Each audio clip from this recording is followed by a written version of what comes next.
नमस्कार, good evening. आपण आता आज 24 जुलै संध्याकाळचे 4:30 वाजलेले आहेत आणि आपण राधानगरी धरणाच्या स्वयंचलित दरवाजाजवळ आहोत. गेल्या 1-1.5-2 तासामध्ये बरेचसे कोल्हापूरमधून कॉल येत आहेत की राधानगरी धरणाचे दरवाजे उघडले का. बरेचसे व्हायरल व्हिडिओ होत आहेत की 1 दरवाजा उघडला, 2 दरवाजे उघडले.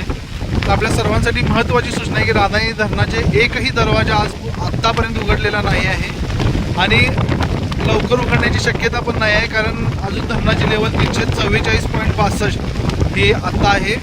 347.50 एवढी लेवल झाल्यानंतर धरणाचे दरवाजे उघडतात. त्यामुळे कुणीही पॅनिक होऊ नये. पावसाचा जोर दुपारपासून पुन्हा वाढलेला आहे. आपण बघू शकता पाऊस आणि वारा प्रचंड प्रमाणात या ठिकाणी आहे.